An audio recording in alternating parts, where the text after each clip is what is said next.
Narayanpet MLA Chittam పర్ణికారెడ్డిని మహిళా కాంగ్రెస్ ప్రెసిడెంట్గా నియమించేందుకు అధిష్టానం గ్రీన్ సిగ్నల్ ఇచ్చినట్లుగా తెలుస్తోంది. యువతను ప్రోత్సహించేందుకు కాంగ్రెస్ పార్టీ కీలక నిర్ణయం తీసుకుంది. యువ ఎమ్మెల్యేగా ఉన్న పర్ణికారెడ్డి నారాయణపేట నుంచి మొదటిసారి ఎమ్మెల్యేగా గెలిచారు. క్షేత్రస్థాయిలో పార్టీని మరింత బలోపేతం చేసేందుకు సమర్థులైన నేతలకు అనుబంధ సంఘాల బాధ్యతలు అప్పజెప్పాలని కాంగ్రెస్ హైకమాండ్ నిర్ణయించింది.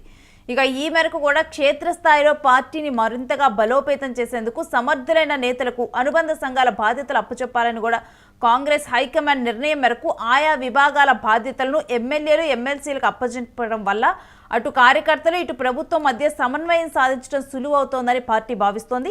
నారాయణపేట ఎమ్మెల్యే చిట్టం పర్ణికారెడ్డిని మహిళా కాంగ్రెస్ ప్రెసిడెంట్గా నియమించేందుకు అధిష్టానం గ్రీన్ సిగ్నల్ ఇచ్చినట్లుగా తెలుస్తోంది. మరో 2-3 రోజుల్లో కూడా అధికారిక ప్రకటన వెలువడుతుందంటూ కూడా పార్టీ వర్గాలే తెలియజేస్తూ ఉన్నాయి. మహిళా కాంగ్రెస్ బాధ్యతలు యువతకు అప్పచెప్పడం వల్ల కూడా ఏజ్ గ్రూప్ ఉన్న వాళ్ళలో కూడా పార్టీని బలోపేతం చేయడం, ఆ జనరేషన్ సమస్యలను ప్రభుత్వం దృష్టికి తీసుకొని వెళ్ళడం సులువు అవుతుందని ఏఐసీసీ భావిస్తోంది.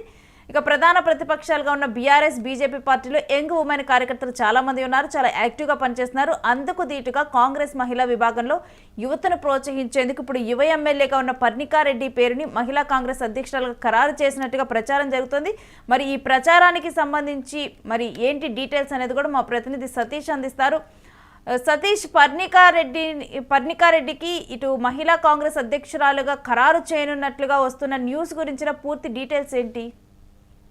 ఎసరైన ముఖ్యంగా ఏదైతే ఇప్పుడు ఉన్నటువంటి పరిస్థితుల్లో ఏదైతే ఆమె కాన్స్టిట్యున్సీ నారాయణపేట ఎమ్మెల్యేగా గెలిచిన తర్వాత కాన్స్టిట్యున్సీలో ఏదైతే ఆ నియోజకవర్గం ఉందో ఆ నియోజకవర్గంలో పెద్ద ఎత్తున మొత్తం కూడా అభివృద్ధి కార్యక్రమాలు దానికి సంబంధించిన అంటే మొత్తం ఆ నియోజకవర్గంలో అందరితో కలిసిమెలిసి ఉంటూ నియోజకవర్గ ప్రజలకు సేవలు అందిస్తున్నటువంటి పర్ణికారెడ్డి ఒక్కసారిగా కాంగ్రెస్ మహిళా ప్రెసిడెంట్ గా కూడా ఆమెకు గ్రీన్ సిగ్నల్ వచ్చినట్టుగా తెలుస్తా ఉంది. ఎందుకంటే సమన్వయ లోపం ఎక్కడా లేదు. గత కాంగ్రెస్ కు సంబంధించి ఏదైతే ఈ మొత్తం కూడా రాష్ట్ర వ్యాప్తంగా జరిగినటువంటి సర్పంచ్ ఎన్నికల్లో అక్కడ సమన్వయ లోపం లేకుండా ఇంకొకటి ఇండిపెండెంట్ అభ్యర్థులు తక్కువ మొత్తంలో ఉన్నారు. సో ఆ ఎలక్షన్ కి సంబంధించి కూడా పూర్తి నివేదిక అందింది అధిష్టానానికి.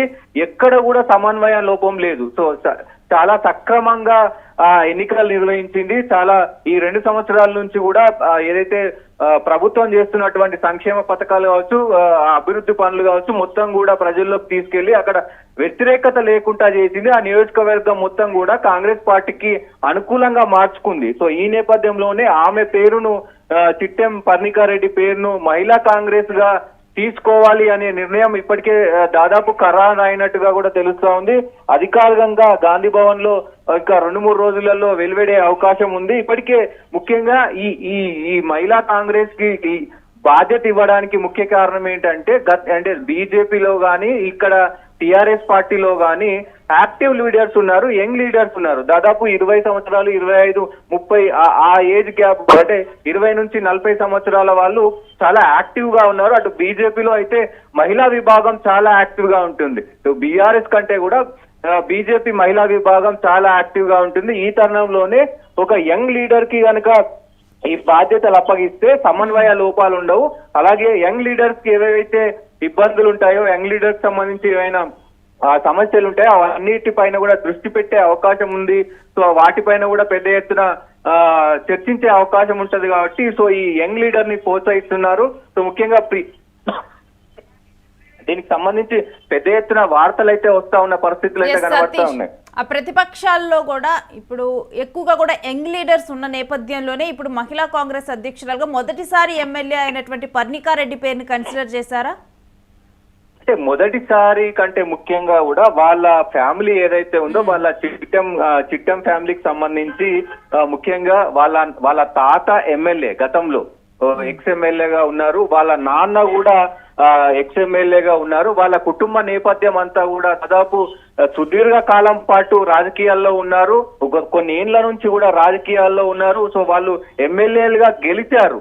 సో ఇప్పుడు ఆమె ఫస్ట్ టైం గెలిచినప్పటికీ కూడా వాళ్ళ ఫ్యామిలీ అంతా రాజకీయ కుటుంబం కాబట్టి సో ఈ తరుణంలో వాళ్ళకి రాజకీయాలు ఎలా చేయాలి, ప్రజలతో ఎలా ఉండాలి, గవర్నమెంట్ పథకాలను ప్రజల్లోకి ఎలా తీసుకెళ్లాలనేది కూడా ఒక స్పష్టత ఉంటుంది కాబట్టి ముఖ్యంగా ఆమెకి ఇచ్చే ప్రయత్నం అయితే జరిగిందనుకోవచ్చు. ఇప్పటికే ఇంకొకటి ముఖ్యంగా ఈ సమన్వయ లోపం జరగకుండా కూడా ఎక్కడికక్కడ కాంగ్రెస్ పార్టీ పెద్ద ఎత్తున నిర్ణయాలు తీసుకుంటా ఉంది. ఎందుకంటే ఇప్పటికే ఎస్సీ సెల్ చైర్మన్ గా మాన్కొండూరు ఎమ్మెల్యే కల్వంపల్లి సత్యనారాయణ ఎంచుకోవడం జరిగింది. ఎస్టీ సెల్ చైర్మన్ గా నల్గొండ ఎమ్మెల్సీ శంకర్ నాయకును కూడా నియమించడం జరిగింది. అలాగే బీసీ సెల్ చైర్మన్ గా షాద్ నగర్ ఎమ్మెల్యే ఈర్లపల్లి శంకర్ ను కూడా నియమించే అవకాశం కనబడతా ఉంది. అంటే మొత్తం అన్ని శాఖలు, అన్ని అనుబంధ సంస్థలు ప్రభుత్వానికి ఇటు పార్టీకి ఎక్కడ కూడా సమన్వయ లోపం లేకుండా అన్ని విభాగాల్లో కార్యకర్తలతో పాటు ప్రతినిధులు అందరినీ కూడా సమన్వయ లోపం చేయడానికి మొత్తం కాంగ్రెస్ పార్టీ సంసిద్ధమైంది. ఈ నేపథ్యంలోనే పదవులన్నీ కూడా ఒకరొకరికి ఎవరైతే ఎలిజిబిలిటీ ఉన్నారో వాళ్ళందరికీ ఇచ్చే ప్రయత్నం చేస్తున్నారు. ఈ నేపథ్యంలోనే సో ఈ పదవి కూడా దాదాపు ఇంకొకటి ఈ ఉమ్మడి మహబూబ్ నగర్ జిల్లాకి సంబంధించి ఉంటుంది. దాంట్లో ముఖ్యంగా ఈ పర్ణికారెడ్డికి డీకే అరుణ, ఇప్పుడు ఎంపీగా ఉన్నటువంటి డీకే అరుణ కూడా స్వయానా మేనత్త. సో ఎవరైతే ఈ మాజీ వెంకటేశ్వర్లు ఉన్నాడో వాళ్ళ చెల్లె అవుతుంది. ముఖ్యంగా ఏదైతే వీళ్ళ రాజకీయ కుటుంబం అంతా కూడా ఉంటుంది కాబట్టి ఇప్పుడు రేవంత్ రెడ్డి కూడా కావాలని అంటే ఈమెకు ఇస్తే గనక ఒక అటు డీకే అరుణకు కూడా చెక్ పెట్టే అవకాశం ఉంటది కాబట్టి పెద్ద ఎత్తున ఈమెకు బాధ్యతలు అప్పగించి సో ఆ జిల్లాను అలాగే మొత్తం రాష్ట్ర వ్యాప్తంగా మహిళలని ఒక గ్రిప్ లో పెట్టుకునే అవకాశం ఉంటది. అందరితో కలిసిపోయే అవకాశం ఉంటది. అలాగే మహబూబ్ నగర్ సంబంధించిన ఏదైతే ఈ బీజేపీ లీడర్లను, బీఆర్ఎస్ లీడర్లను కూడా కట్టుదిట్టమైన ఇది చేసే అవకాశం ఉంటది కాబట్టి రేవంత్ రెడ్డి మంచి అంటే యంగ్ లీడర్ ను ప్రోత్సహించడంలో ముందుంటారు కాబట్టి ఆయనకు అనుగుణంగానే ఈ ఉమ్మడి మహబూబ్ నగర్ లో ఈమెని తెర మీదకి తీసుకురావడం అయితే జరిగింది అనుకోవచ్చు. సో ముఖ్యంగా గద్వాలకు సంబంధించి కూడా ఎవరైతే ఈ ఓడిపోయిన అంటే 2023లో ఓడిపోయినటువంటి ఎమ్మెల్యే ఉన్నారో ఆమెకు కూడా జడ్పీ చైర్మన్ పదవి ఇచ్చి ఆమెను కూడా సంతృప్తి పరిచే అవకాశం చేస్తా ఉన్నారు. ఎందుకంటే ఇప్పటికే ఆయన గద్వాల ఏదైతే ఎమ్మెల్యే బండ్ల కృష్ణమోహన్ ఉన్నాడో ఆయన బీఆర్ఎస్ నుంచి గెలిచి కూడా కాంగ్రెస్ లోకి మళ్ళీ మారిన పరిస్థితులు అయితే కనబడుతున్నాయి. అక్కడ సమన్వయ లోపం ఉంది. సో ఆమెను సంతృప్తి పడడానికి ఈ పదవి ఇచ్చే అవకాశం ఉంది. ముఖ్యంగా ఉమ్మడి మహబూబ్ నగర్ ని మొత్తం ఆయన చేతుల్లోకి తీసుకోవడానికి పెద్ద ఎత్తున కూడా ఇక్కడ చూస్తే షాద్ నగర్ కావచ్చు, ఏదైతే మొత్తం కూడా ఈ గద్వాలకు సంబంధించి కావచ్చు, మొత్తం ఉమ్మడి మహబూబ్ నగర్ ని సో ఒక కాంగ్రెస్ పార్టీకి అడ్డాగా మారవాలనేది రేవంత్ రెడ్డి ప్లాన్. దాంట్లో భాగంగానే ఇది జరిగింది. సో ఆమెకు రాజకీయ అనుభవం ఉంది, రాజకీయ కుటుంబం నేపథ్యం ఉంది కాబట్టి ఈ పదవి వచ్చింది అనుకోవచ్చు. రేణు. ఎస్ సతీష్, దీనికి సంబంధించిన ప్రకటన అధికారికంగా ఎన్ని రోజుల్లో వెలువడే అవకాశం ఉంది? ఎస్, డెఫినెట్ గా ఒక 2-3 రోజుల్లో అఫీషియల్ గా అనౌన్స్మెంట్ అయితే రాబోతుంది. సో ఈమె తెలంగాణ కాంగ్రెస్ రాష్ట్ర మహిళా అధ్యక్షురాలుగా ఉండబోతుంది. దాంతో పాటు ఎవరైతే ఈ జడ్పీ చైర్మన్ గా కూడా సరితా యాదవ్ పేరును కూడా ప్రకటించబోతా ఉన్నారు. దాంతో పాటు బీసీసీఎల్ చైర్మన్ గా షాద్ నగర్ ఎమ్మెల్యేను కూడా ప్రకటించబోతా ఉన్నారు. ఈ 3 పేర్లు కూడా దాదాపు ఖరారు అయిపోయాయి. ఒక 4 రోజుల్లో మొత్తం అఫీషియల్ గా గాంధీ భవన్ నుంచి కూడా ఏఐసిసి నుంచి లెటర్స్ అయితే వస్తాయని కూడా గాంధీ భవన్ వర్గాలు చెప్తా ఉన్నాయి. నేను స్టే విత్ us సతీష్, మీ దగ్గర నుంచి ఎప్పటికప్పుడు ఫ్రెష్ అప్డేట్స్ తీసుకుంటాం.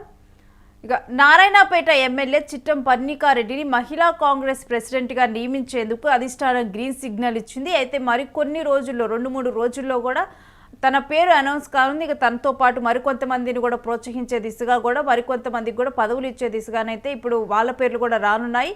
అయితే పర్ణికారెడ్డిని కన్సిడర్ చేయడంలో కూడా వాళ్ళ కుటుంబ నేపథ్యం కూడా కీలక పాత్ర పోషించిందని చెప్పాలి.